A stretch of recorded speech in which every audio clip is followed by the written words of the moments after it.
Hey guys, Russ here, and today we're going to be opening a box of the first booster in the brand new Gate Ruler card game, Earth and Otherworld Alliance 4. First, I gotta say, just like the card backs, this box is actually really nice. Like, look at how it's designed, like this opening here with the flap. And here we go. So it looks like there is a promo card included as well on top of the 36 packs. This is a really intense card. As you guys can see, it is cost 3 with 3 abilities: Counter, Touchdown, and Overdrive. So the yellow Touchdown ability is an effect that activates when you play this card onto the field. This character is the squad captain of Oni the Island, Oninomiya Koga. On counter, activate this card's Overdrive, and on Touchdown and Overdrive, he activates the tremendously powerful ability, the Red Gate Ruler of Fates. Search your deck for any one card, shuffle your deck, then place that card on top of your deck. So this basically guarantees your next draw, your next drive, or your next damage check. Of course, for such an intense ability, it is a legend card, so you can only have one copy of this guy in your deck and 2 different kinds of legends in total. He is actually one of the most powerful cards you can pull from this set, so I think it's pretty cool that he's included as a promo for anyone who buys the box, because it means everyone basically kind of has access to this strategy, and since he's a legend, you don't need more than one copy anyway. Anyways, we also have 4 promo packs as an early purchase bonus, so we will be opening this at the end. And now I've just opened the box and we've got a total of 36 packs. Each pack is 250 yen, which is now about $2.50 in USD, so one whole box costs about 90 USD, a bit less. Anyway, these packs are a bit too short, so I don't think it'll be very safe to use scissors to cut them open. I'll just open them the traditional way. First pack, Norwegian Forest Catse. Each pack has 5 cards and the rarity is indicated by the stars down here at the bottom, so this is a 1-star card, followed by an event that's also 1 star. This is a pretty cool looking guy. Corporal Champ Tiger, and this card is part of the Wild Force, a group within the Atlas world that comprises mechanically enhanced military beastmen. And this is honestly one of the decks I'm pretty interested in because the designs are like so awesome. I'll show you guys the rest as we pull them. Let's put this guy over here since he's notable. Now we've got a 2-star. I think this is Masurao's second machine, either second or third machine. So he's in the same group as the Masurao that you guys might have. Whoa! Ending off, we have a 4-star card. I think this is the maximum rarity, Inspector Becky. Pretty interesting. When your opponent plays an event from either the hand or the field, you can normal summon this card from your hand. Cool. So we'll put the foils on the right over here. Okay, you know what? I think I'll use scissors, but opening them 1 pack at a time. The second pack, a 1-star events for the Yomajin Fronts. I believe that is the English localized name for the Toyogun, the Red World.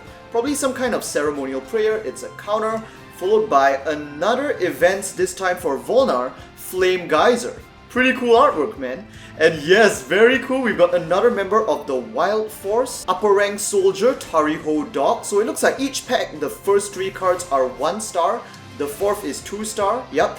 Now this is for the Pink World, Magical Universe, and this is an events card called the Space Crime Organization Everyday Crime.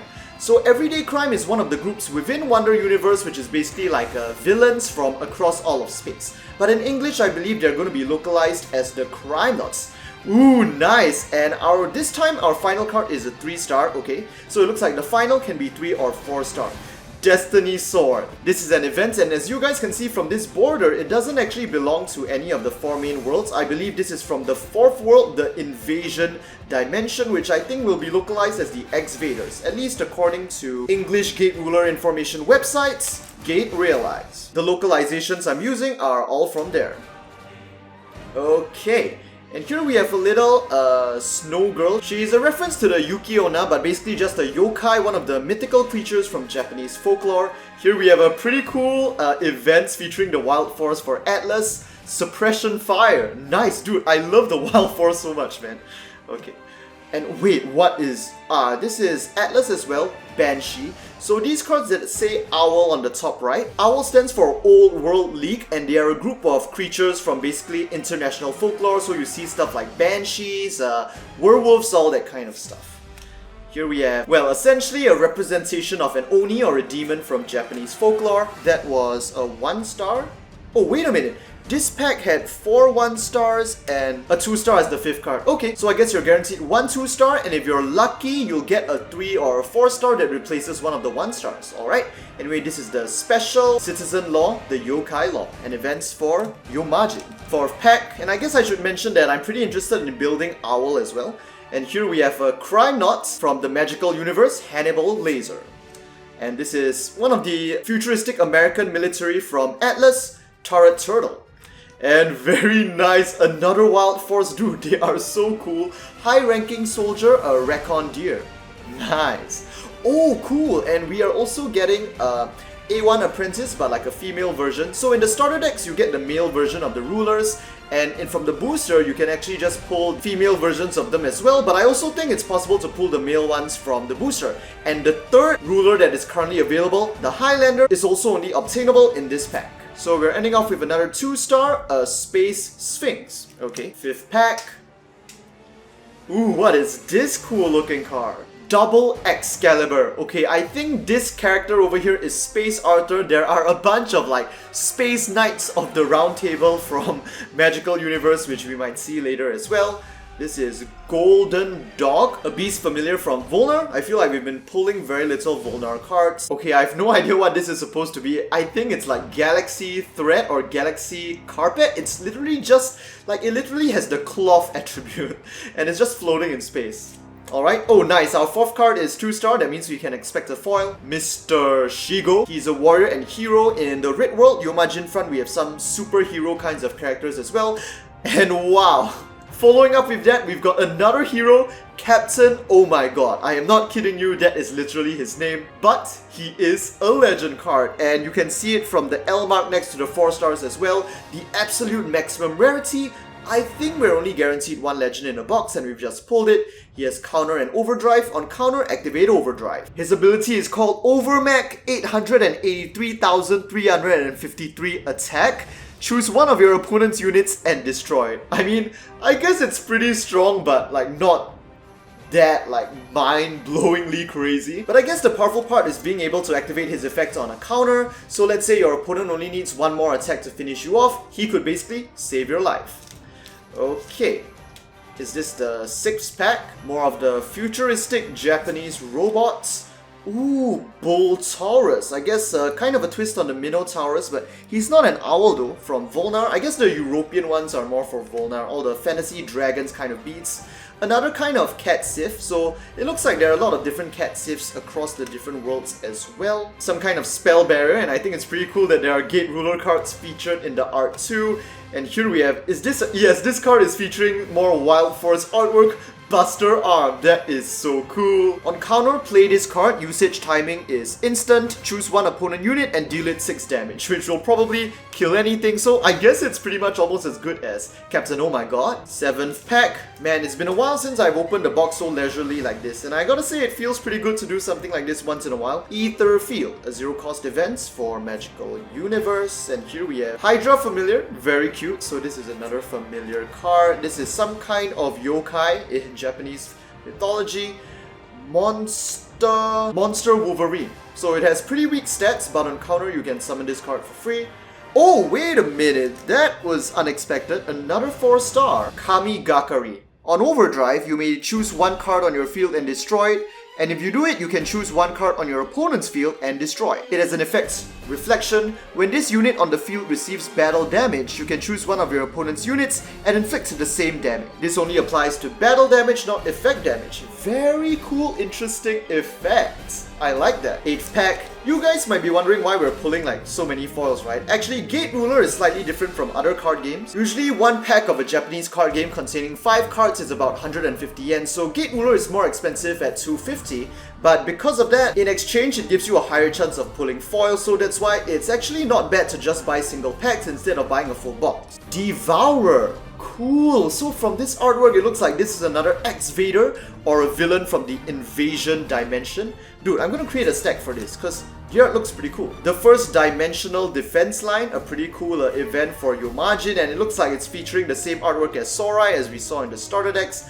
Another Wild Force, Special Soldier, Spotter Giraffe, very cool, man. I love these guys so much. And here we have another yokai from Japanese culture, the beast demon Rako. Yes, many demons in Japanese culture are like spiders mixed with other things. Oh, and here we have a 3-star.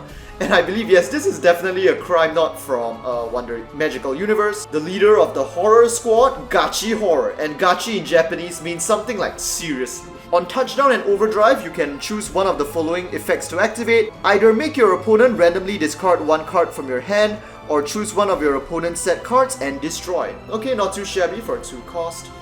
3 stars, I guess we'll put over here. Legend here, 4 stars. And special guests, 9th pack. It's so fun opening a brand new card game that you know pretty much nothing about though. So cool.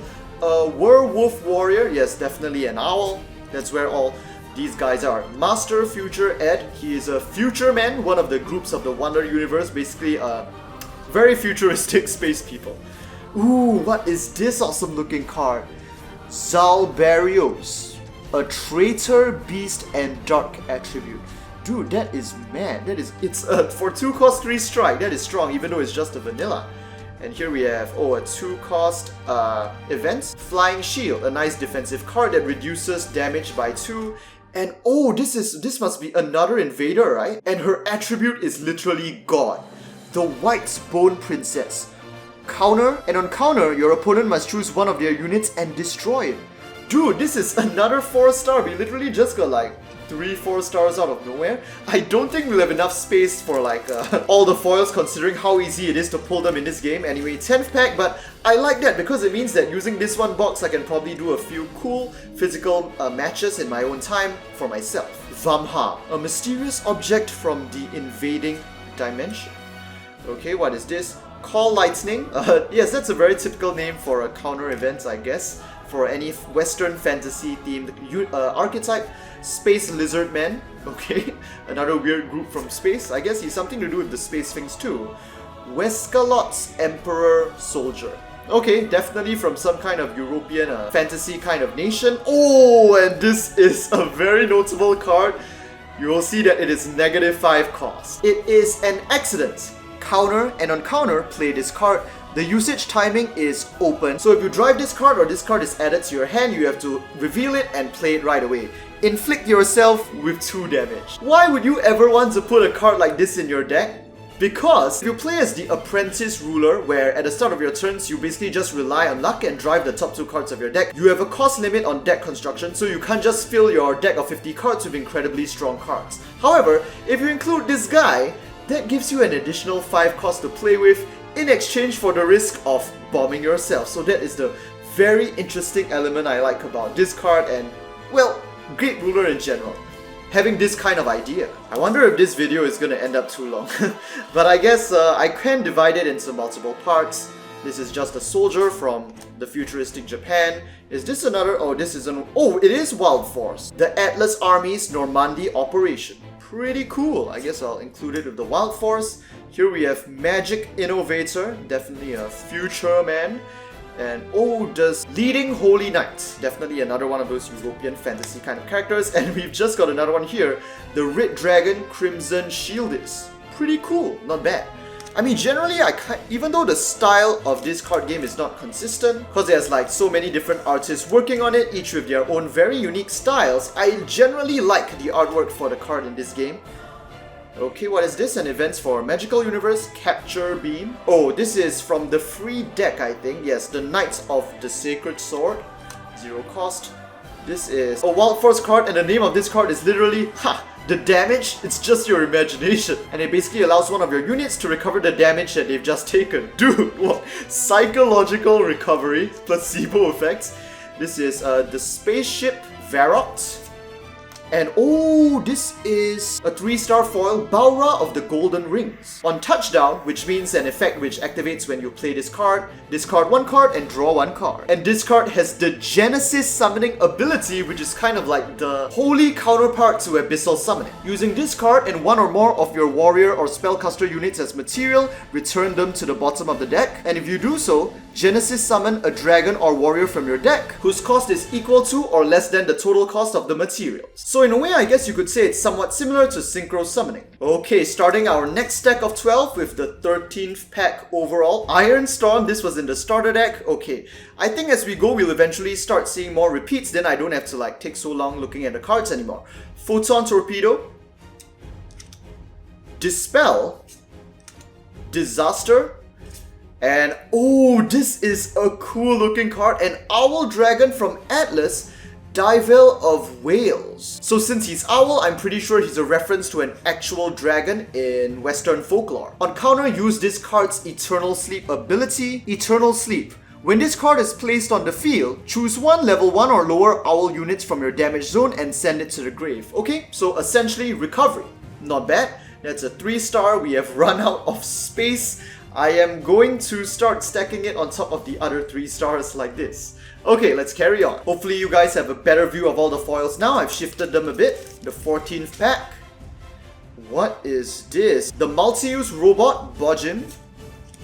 Another new card. Dude, like literally every card we pull is new. 4 Directional Prayer and events for Yomajin. Support Warrior for Volner from the Yomajin front. So I guess it kind of shows how the 4 worlds are basically collaborating together with Earth in order to basically fight against the invaders. Forest of Killers. This is a field card, a special type of event which basically acts like a field spell which can be placed on the field to support the Beast deck. Since it's a oh, nice! Okay, I know this is one of the most powerful cards in the first booster. Giant Skeleton, Gasha Dokuro. On Overdrive, take the top 2 cards of your deck and put them into Discard Soul. It has Soul Guard and Piercing, so those of you guys who know Buddy Fight would generally know how strong this card is. It's a 4 cost. I guess I'll put you over the other red 4 cost. Regardless of card game, it is always fun pulling a ton of foils. Pack 15. This is definitely a Crime Knot, Everyday Crime Combatant, Batman's. And I guess generally it just feels like there is a lot of card variety in this very first booster. So this is probably another yokai from Japanese folklore that I am unable to name. Death Parade. Ooh, pretty cool. This is Ono Ikazuchi, right? Or Fire Lightning, a red futuristic dragon from the future Japanese military. And we're ending off with an Events for Red. Elimination of Survivors. Pretty brutal looking card.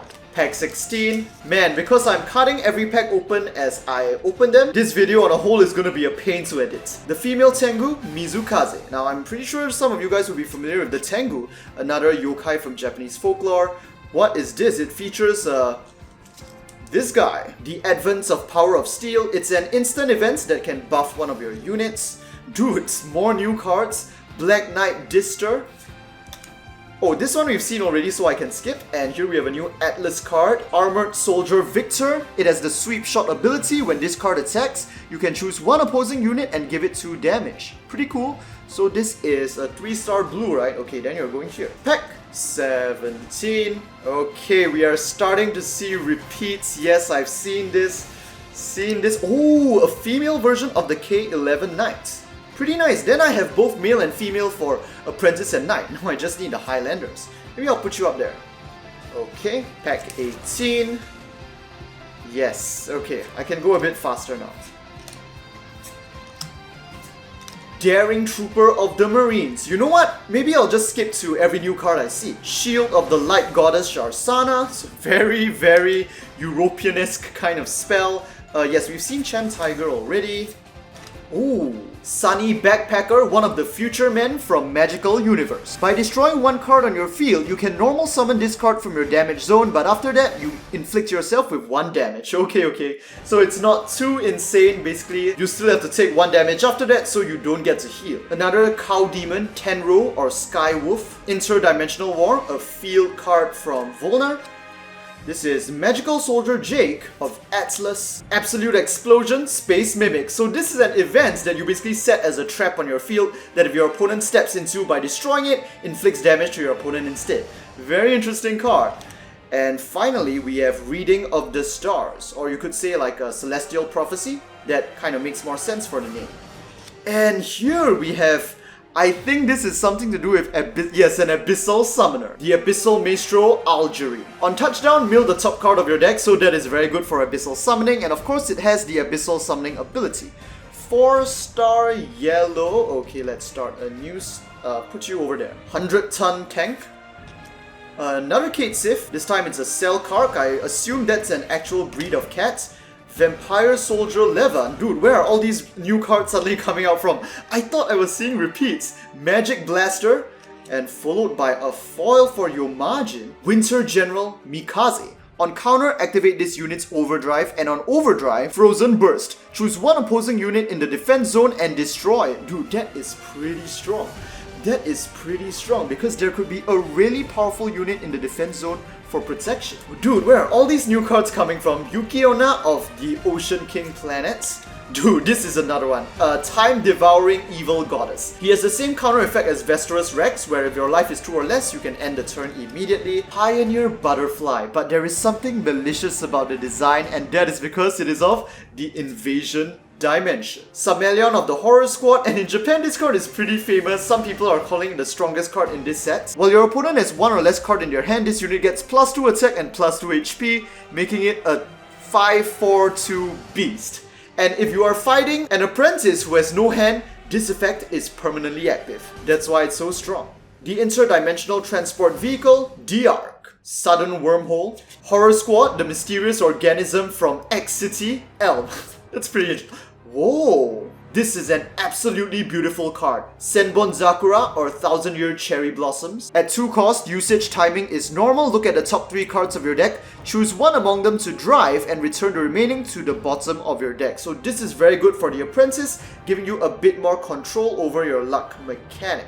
Now, where do I want to put this card? I think I'll put you here. Oh, nice! We've got the female H8 Highlander, which is essentially the same as the Apprentice, but the limit is that you can only have 1 card of each type in your deck. But in exchange, you can play cards from 3 different worlds. The Knight and Apprentice can only mix 2 worlds. Oh, what is this? This looks like a Gojulus from Zoids. It is so cool. The Dragon Model Decisive Military Weapon, Aramisaki. While this guy is on your field, all damage you take, your ruler becomes 1. And it has a special magical force cannon. Normal, take one of your event cards from the field and place it in your cemetery, choose one opposing unit and give it 4 damage. Man, this is such a cool, sick card. Okay, I am just filling up like my 4-star slots with red cards. Like, I guess generally the red aesthetic kind of appeals to me the most. A new Wild Force, the Special Soldier Bullseye Wolf. And we've got a Witch, the Sorceress of the Empire, Shiori Rhodia. With Touchdown and Overdrive, you may choose one unit with Familiar from your grave and Special Summoning. And just like the other girl from Volnar we saw earlier, she also has the Genesis Summoning mechanic. Okay, where do I put you? I guess you kind of go there. I like to have my giant robots and giant skeleton at the bottom. This is a cost 3 event for Magical Universe, Sudden Black Hole. A new Wild Force member, Colonel Big Owl. Very nice. Oh, what's this cool looking card? Explosive Wizard Vault. With its explosive fireball, on touchdown you can choose one opposing unit and inflict it with 2 damage. Very cool. 3-star yellow. I'll put you here. Dude, we just got something big. A 3-star for Atlas. Guns and Gold Factory. It's a field card, and on counter, put this card in your field zone. Increase all the effect damage you deal to enemy units by 1. Dude, that is a pretty intense card to keep, man. Alright, 3 stars. Since you're an event, since you're a field, I'll put you there. Oh, it is here. We just got a foil for Wild Force. Sergeant First Rampart Elephant. Isn't he just badass? On touchdown, his effect Set Hut activates. Until the start of your next turn, this card gets HP +2 and Defender. Dude, that is insane. I love this. I love this so much. You are going here. Oh, and with that, we're down to our last pack. Let's take a look, see if we get anything new. Nope, nope, nope, and nope.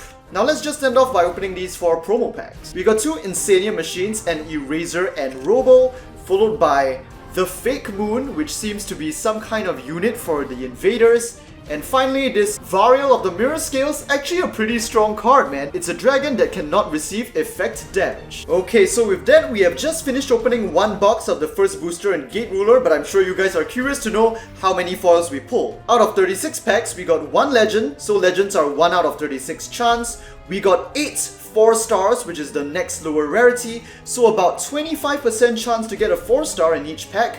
And for 3 stars, we got 11, so about slightly less than 33%. So in total, we got 20 foils out of the 36 packs. So whenever you buy a pack of Gate Ruler, there's a higher than 50% chance that you will get a foil. In fact, if you don't get a foil, that means you're more lucky. That's pretty nice, I feel, and the inventor of the game, shop manager Ikichi, did mention that part of why he's doing this is to be a bit more environmentally friendly, so that as you get foils, you don't stack up that much commons that you're eventually not going to touch anyway. So the amount of foils you get kind of balances with the amount of commons you get, and you don't get too many commons that you'll just end up either throwing away or leaving in a storeroom to collect dust for 100 years. Anyways, as usual, hope you guys enjoyed this video. Do let me know what you guys think about Gate Ruler and these cards as a whole in the comment section down below. And don't forget to subscribe for no promises but potentially more Gate Ruler content depending on how well you guys receive it. Of course, if you guys would like to see more of this game, do let me know, and I will see you guys in the next Gate Ruler video.